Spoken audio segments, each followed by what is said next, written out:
Hi, everyone. Welcome back to our National Hot Rod podcast, looking at all things National Hot Rods, past, present, and future.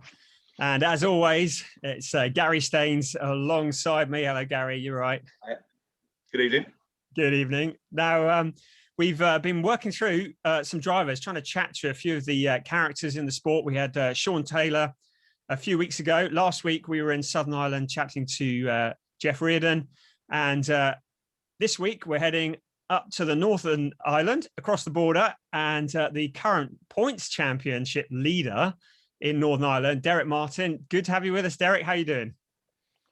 Yeah, not too bad. Thanks for inviting me along. So we'll see how it goes. No, well, it's good to have you here. We just wanted to ask you a little bit about how things are with you and how things are going. Top of the points, though, at the moment. You must be over the moon about that and itching to get back racing. Yeah, that's where I sit at the minute. Actually, I'd forgot about that until Garry had sent me a message to say would I come on as I was leading the points. So racing had taken a bit of a back seat, obviously with the coronavirus pandemic. So yeah, it kind of was out of my head for a bit. Yeah. The car was put into the garage after the last meeting, and to be honest, it hasn't been touched since. It hasn't even been looked at. So how long ago was that last meeting? Oh, I don't even know. It must have been around Halloween time. So a cold, wet Akadoo is all I mean. So definitely in the heart of the winter. Yeah.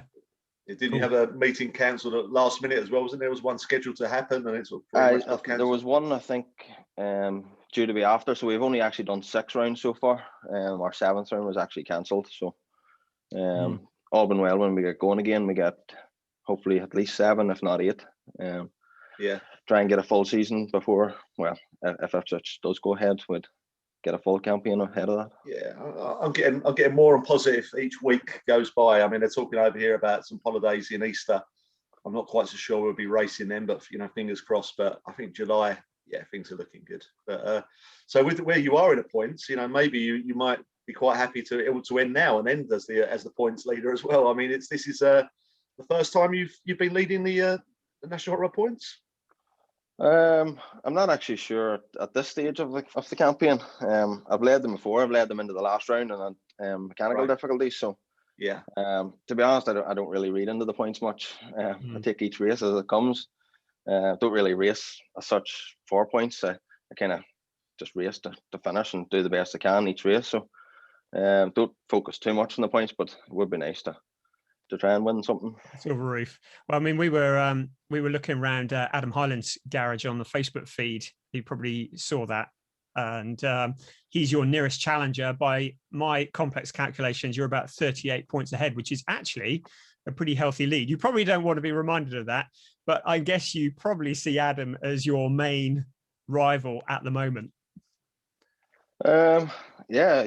Adam's always very quick, and he's going to be always thereabouts, especially at the end of the campaign. But we've such a wide, wide, or a lot of people that could win and can be challenging. You have such a high level of competitors in Northern Ireland, so. It's amazing depth, isn't it? I mean, and great. There's been like 20 cars plus fields recently in the last couple of years. The strength has been. I mean, it's all way back in the 80s. There was a quiet time, I think, where there might have only been 2 or 3 National Hot Rods. It almost stopped the National Hot Rods for a while when the 2 litres got so successful. But to be getting 20 plus grid, it's been really strong the last 2 or 3 years. Yeah, I do mind. Like when I used to go watch Keith, there used to be 5 and 6 cars, and that used to be a normal turnout. Yeah.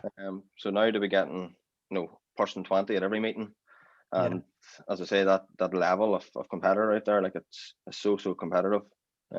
We get 10, I think, into the world final. So well deserved. Yeah. So everybody is challenging for that. Like there's somebody going to be disappointed at the end. It feels as though the series is as competitive now as it has ever been, certainly in my experience with grids like that. Of course, you mentioned Keith. Now, we are right. Keith is your uncle, isn't he? Yes, that's correct. Yeah, that's right. You know, we were having this conversation, and I'm like, it's everyone's uncle, isn't it? But, Uncle Keith, you know? But, yeah. So, upholding the family name, we asked Jeff Reardon this last week, actually, whether having the same surname as somebody who's a previous championship was a help or a pressure. And being the nephew of Keith, is that something that has helped you on your way, or do you think it's had little difference at all as a national road driver? I don't really know. I kind of set my own targets and expectations. So Keith has been mega successful. He's won pretty much everything, if not everything. So yeah, to do that or try and even achieve that would be good. So I guess we just keep our head down and focus on my own and see where it takes us, really. Yeah, and was it Keith who led you into the sport? Was it watching him that got you in love with hot rod racing? Not so sure. My dad, well, we've always followed it, but my dad had probably an influence on me going that direction. So I actually started in go-karts. Really? Done a bit of circuit racing, and then moved over to 2-litre hot rods when I was the age. So it's more or less from that point onwards, I've been on the hot rod scene. So it's probably 10 or more years now. So what were you doing on circuits? So started go-karts, done that from I'm not good with ages or dates, so excuse me if they're wrong, but that's fine. From I was 8 up to probably in around my early teens, 12, 13, 14, and around that. And then I actually raced T-cars. They don't exist no more, I don't believe. So raced them along with William Buller, done a bit of hot rodding in his time. So remember that. Me and him done a bit of that over, so it was good experience. Only done 7-8 meetings over there, so basically a season. But it was good experience. Yeah. And when you was in the 2-litre class, did you have much success in that? Was that a good breeding ground for you? Certainly, it's a good breeding ground. 2 litres when I was doing them was again mega competitive. It was all sort of nuts corner in them days, and you used to draw sort of like glass ball in the red roofs, and you used to knew you had a proper race in your hands because there were so many cars in front of you. So it was pretty good time. Never won anything sort of on the mainland, but won 2 or 3 Irish championships. So was pretty successful, but probably should have been more. Looking back at it, but suppose good training for national hot rods then, I guess, coming through the fields and the crowded track. I mean, that's it's a great training ground. It's quite interesting because so often you have drivers who are younger that have come through mini stocks or whatever the junior category is, but you've come in a different route, really, haven't you? You've not come via the junior categories in oval racing. You've come via the karting and the circuit racing, which is a different route, I guess, to a lot of other younger drivers. Yeah, it is. I actually done, I think, maybe 5 or 6 meetings in a junior as well. Just in my sort of, while I was doing circuit racing, I had a junior as well that we built. Don't think I ever done an Irish Championship or anything like that, but done a few meetings, got me onto the ovals, and then obviously jumped into the 2-litre. But yeah, it definitely was like oval racing is so close. Like you're racing 20, 30 cars in such a short space, so a short track, and it does learn you stuff that you'll never learn on the circuit. So there is 2 ways of looking at it, and I suppose I did come in a different way, but a lot of the stuff I learned on the circuits has sort of seen me through as well. So.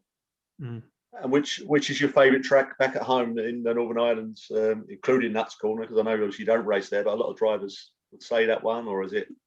Yeah, well, now you've said including Nuts Corner, it probably had to be Nuts Corner. Tully Rowan now is starting to come in terms of an outside line and stuff. So we are getting better racing. We've got probably a little bit of a better mix now with the 20 cars and variants of speed. So it does give you that sort of outside lane opportunity more at Tully Rowan. Akadoo's lost an airpod. Akadoo is difficult to pass on. but it does produce good racing as well on its day. So, but yeah, we have the 2 tracks now. We've obviously lost Ballymena as well. So. Yeah, that was a shame, wasn't it? I mean, I've been lucky to go to all of the tracks over there, including Portadown many years ago, and it's always a great atmosphere. I always struck when you go to Northern Ireland, these people love motorsport. They love cars anyway. You know, you still see a lot of people sort of pimp their cars a little bit. But coming from Essex, they do that a lot around here anyway. But it's just you can feel it, Brian. You know, everywhere you go, you know, you just like people love their motorsport, and you get a really good atmosphere. Yeah, hot rods over here get some like a mega following. I'm not sure if it's just John and Adam Highlands that get the following, but we do get mega turnouts like compared to an English series round. I've been to a few of them to spectate as well, and the crowds we get certainly would be more for the size of the country we have, and it's good to see that we do have such a following. And it shows when we go to the like Ipswich and all that. You get a Northern Irish winner. The grandstands go mad no matter who it is. Yeah, absolutely. Well, I mean, what is the secret of success? Why are national hot rods thriving in Northern Ireland, especially as in Southern Ireland, they're a little bit thin on the ground and it hasn't got the following. What is it that's making them so successful? Is it the drivers? Is it the personalities? Is it the tracks? I'm not sure what why or what it is. We probably don't have a wide range of motorsport in Northern Ireland. We only really have Kirkestown if you want to go circuit racing, and that's pretty limited. And then you have the rallying. Both circuits and rallying probably you'd need a bigger budget to do than hot rod racing. So that's probably why it is quite attractive to a lot of people. But I don't know. But as long as it continues, I'm sure everybody will be happy. Yeah, I think when Owen Christie was the first world champion, I should imagine that made big news back home. And Davey Evans, I mean, they dominated it for a couple of years. So, there so many second and third generation people come along from there. They must have been quite big heroes back at the time. When was your sort of first hot rodding hero other than Keith? Did you have one back home, or was it just Keith because it was family? Or I can't really recall. Other than Adam Highlands, because he's everyone's hero, of course.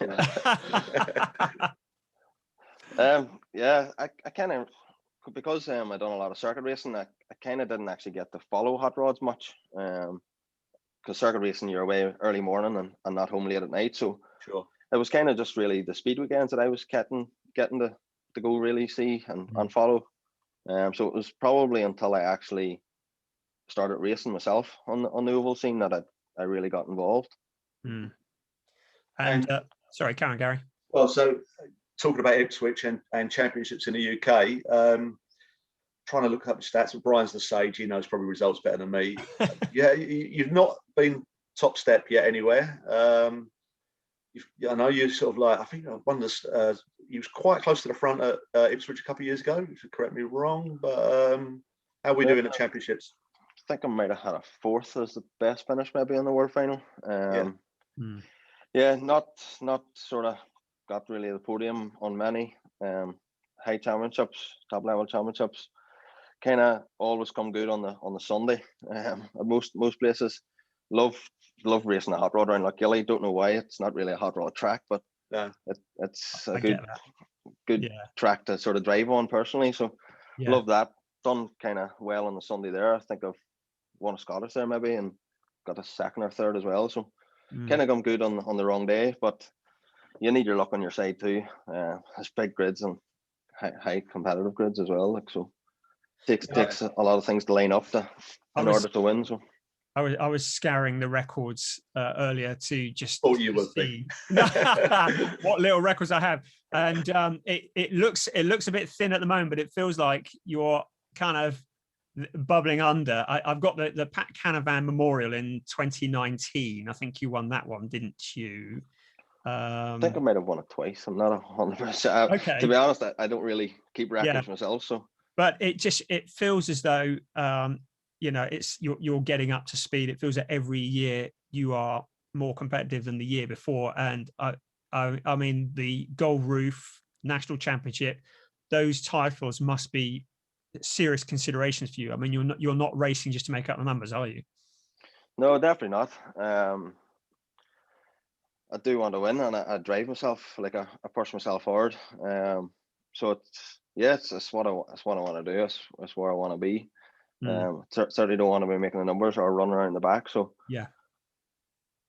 Yeah, I mean, whenever we spoke on track days, you always look. Well, I wouldn't say you look disappointed, but you're not one to sort of settle for a fifth or a sixth. It's like at that point you're all going for the win. I've always, me and Brian was talking earlier about any stewarding problems we had with you, which was very few and far between. But we always said that you was a pretty hard driver, I must admit.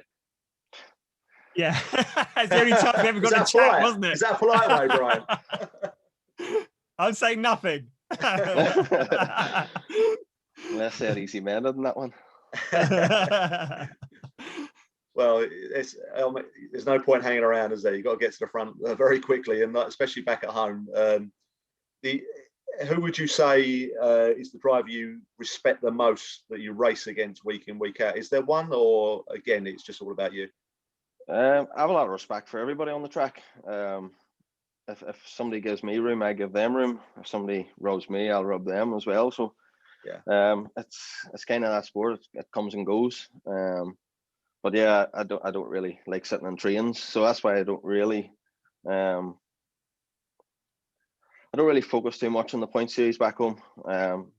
Because to win the points, you kind of have to settle for thirds, fourths, fifths, just because of the nature of the tracks and the conditions and stuff. But to be honest, I just prefer to go for it. So if you're in the traffic and you're battling hard and you come up alongside Keith, is there any quarter given at all, or is he just another competitor, exactly the same as everybody else, and you'll rub him up the wall if he needs it or not, as the case may be? Well, I don't say I rub anybody up the wall, figuratively speaking. But no, he's just another competitor, and likewise, I'm sure he would say the same about me. We try to give each other race each other hard, and give each other room. So he certainly doesn't let me by any easier than anybody else. So yeah, we just race hard. Yeah. And do you, as far as your car goes, I noticed the name there, Siobhan, as well, is your wife, and she's a stock rob racer, I believe. Do you help her with her car, and she helps you with yours, or who works on the car? Who looks after it? This is actually only my girlfriend just now, but I'm sorry. Just now. I'm just getting married there. Congratulations. 5 on 2. To be honest, well, I work in my own car. Sometimes my dad will give me hands out here and there, but we're not kind of like a lot of the other guys, like Adam and John, and that sort of have a big team behind them. It's kind of just myself and my dad that work away at the car. A lot of the time I actually work away from home as well, so time in the car is pretty limited for me a lot of the meetings during the season. So it's a matter of actually getting there rather than making sure the car's perfect. So it is difficult that way. You mentioned your dad. I'm not aware of him. Has he ever raced, or has he just always been on the mechanic side of things? I think he'd possibly done a little bit of racing just back around home, back before probably I was born. So yeah, don't think he really took it too serious. He was more along with Keith, I think, in the younger days, and then obviously since I've come along, he's took much more interest in me and followed my racing. So yeah, I mean, I remember when Keith first came on the scene, it would be about 86-ish. You can't say that date, Keith, not like that. No, sorry, no, 2006. And I remember him winning the British Championship, and that would have been 87. And we all thought he was going to come to Ipswich and take the world, because he was on some serious form at the time. I remember his Starlet had that really unusual body kit that got outruled with a big pointy bumper on it. And in the end, the 87 World Final, which Polly won and stole all the headlines, but everybody forgets that Keith Martin came through from the back of the grid to finish third, I think, fourth or third. I think it was third. So clearly a lot of talent there, but it sounds as though your inspiration has come very much from your dad as well as from Keith. Yeah, you said there, Keith, win the world. It took him, I think, the whole way to 2005 to win the National Hot Rod World. So it just shows it's not an easy thing to win. Keith had tried, I don't know how many years. I don't think he's probably missed maybe one or two, but he tried for years and years and finally got it in 2005. And it's probably one of the most historic races, the way that one fell. I mean, standing watching it with 4 or 5 restarts. So it just shows like that's, well, any race, any championship is an easy one, but that certainly is one that's hard to win. It's certainly emotional. Yeah, to be fair, he hasn't aged since 1986. He looks exactly the same, so that's a positive. So as far as a car goes, so you're still racing the Tigra, I believe. Yep. Is that the plan? Is that the? Yeah, that's still the plan. As I say, the car come off the track, got a bit of a clean and pushed into the corner of the garage. Whenever we get probably some news and when we'll be back racing, we might look at it for a few nights and see. But if everything was the way it was as we come off the track, it shouldn't be far away. So, but that's hot rod racing. Things always change, and you always have to chase somebody. So, I'm sure there'll be work to be done and try and catch somebody next. I remember you had a mega crash in that. I don't know if it was that car, but was it? Did you have your throttle stick open at a track? And yeah, that was. I don't know how many years ago, 4 years ago, maybe 3 years ago. But that car, the car I'm racing now, is actually a different chassis. More or less a different car completely at this stage. That was my first national. I'd bought it. I'm saying 7. I don't know how many years ago. Sure. As I say, I'm not good with names, dates, years, anything. But I raced that for a number of years, and that was the car that started to go brilliant. Done a lot of work on it. Probably should have won the Northern Irish points that year, but a mechanical failure let me down in the last round, and then put it outside pole of the world final. And then it was the following year. Then the throttle stuck open and probably destroyed 3-4 years work and of a car development. We did fix it. We raced it again, and it was, well, it took a lot of work again to try and get it to where it was. But since that, then we moved over to the Ford engine. So with that, then we built we got a new chassis and worked that way around. So is that a Trevor Hill engine? It is, yes. So you clearly think that the Ford engine, Trevor Hill prepared, is the way to go. Yeah, Trevor does a great engine for me. So Trevor is only about an hour away from my house, so he's always on the other end of the phone if we need him. It's a service you can't turn down. So, but yeah, we've had a brilliant engine last year. So as long as that continues, we'll be more than happy. Yeah, and I'm guessing it's a Speedworth Tigra chassis. Yeah, we actually, I believe it might have been one that Willie Hardy had purchased at a time, but never actually used. So I think I maybe bought it 3rd or 4th hand, but never seen the track. So I'd done a bit of work to it before we debuted it. And then we took it, I think it must be 2 years now. So we've been working on it from that first day, right to now, and development to where we want it to be.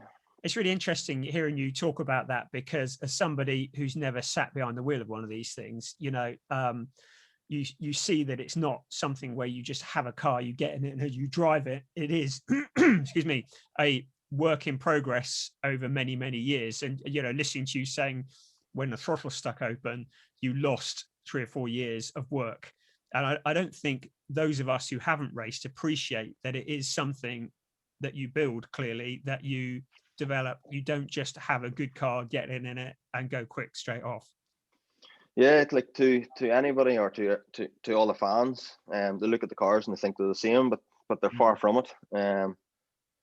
Having 2 cars, you'll never get 2 of them the same. They're always going to be different. no matter how much you try, no matter how much measurements you take and try and put them back together, you'll never get them the way they were before. So I don't know what it is, but I'm sure if somebody knows, they'll be making money out of it.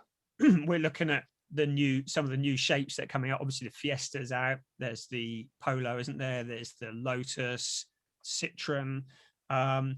With all of these cars, it's going to take them a while before they're up to speed and they can develop them, I'm guessing.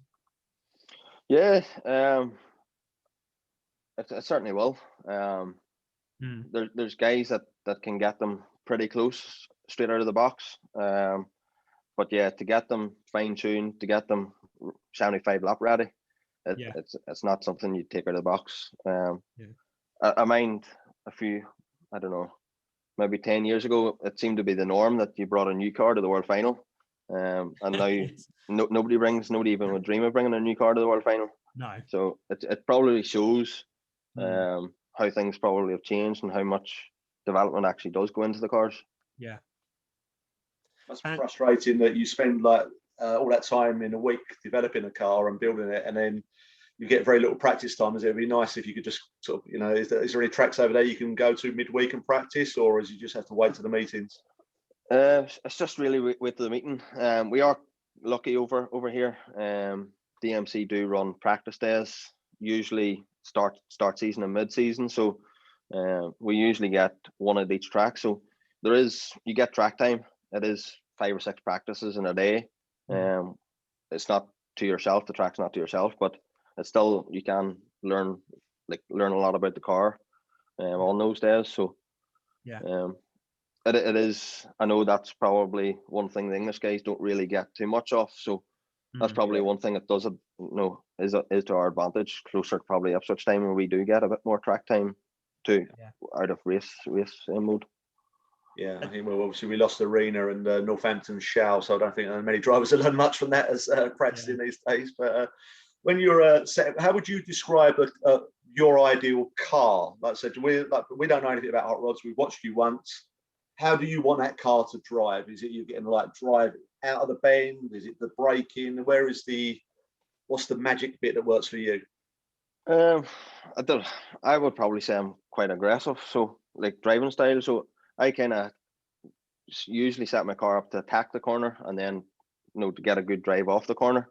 The mid zone probably is where I lack a bit, because I focus so much on the other two zones. So it's crazy that mid zone's only probably a second or something crazy. But it is where you pick up the throttle. So you want to get that throttle pickup as early as possible. So without picking that throttle up, and if you can't punch that throttle, you're certainly losing time down the straights, and you're not going to pass anybody in the middle of the corner, but you'll pass them coming off the corner or at the end of the straight. So you still have to get around the corners.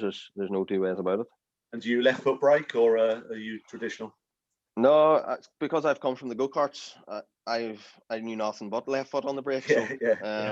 I didn't actually have to teach myself anything about pushing the brake with my left foot. It was something I knew. I didn't know no difference. So left foot braking, it's always been, never done anything else. And Ipswich and Hensford, the tracks that host the 2 biggest titles arguably in the sport, how do you feel you go around there in comparison to back at home? Are they tracks that are good to you, or do you struggle to get your head around them?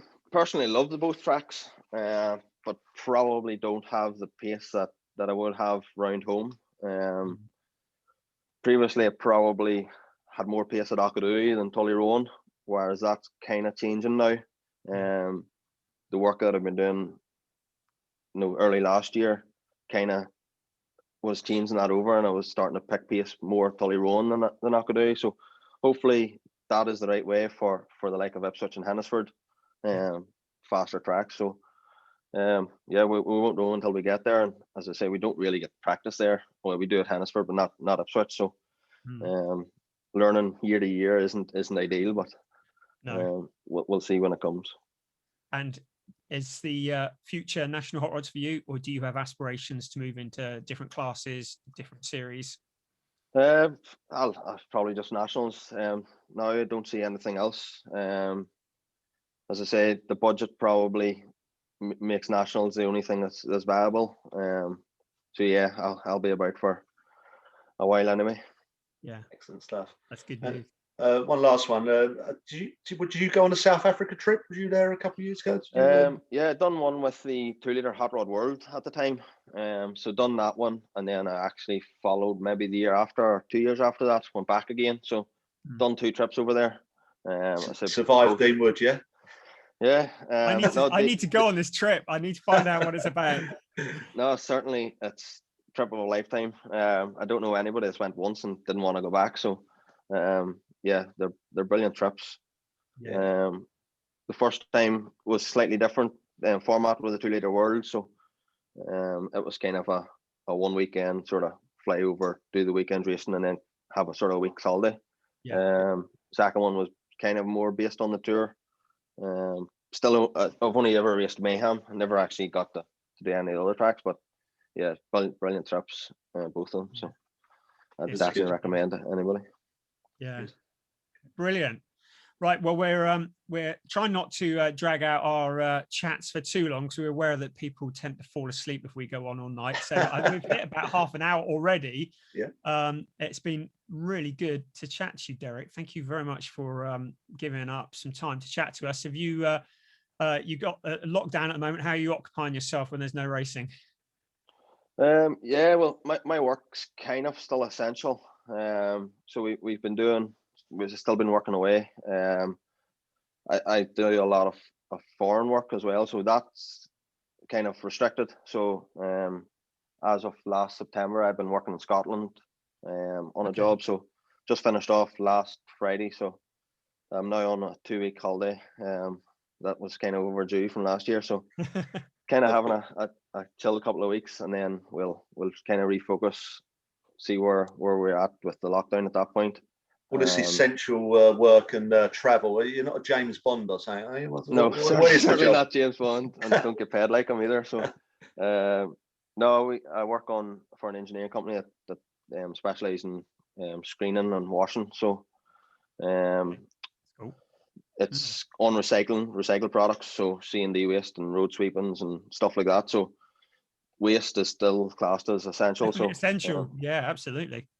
Yeah. So yeah, we're because we do the washing and sorting of that. We've been allowed to continue processing. So, I go around check installations of projects, manage installations, and they used to do a little bit of commissioning and setting them up. So yeah, I've got about my time. So it's kind of racing probably was a little bit on the back burner because I'd done a lot of traveling. Car didn't get as much time as it probably should have, and as everybody else gives them. So. Yeah. That may change now with a little bit of restrictions and traveling and flying. So hopefully we can continue holding the lead of the Northern Irish points now and see where we're at that point. Not that you care about it, but you know. Yeah, not that you're looking.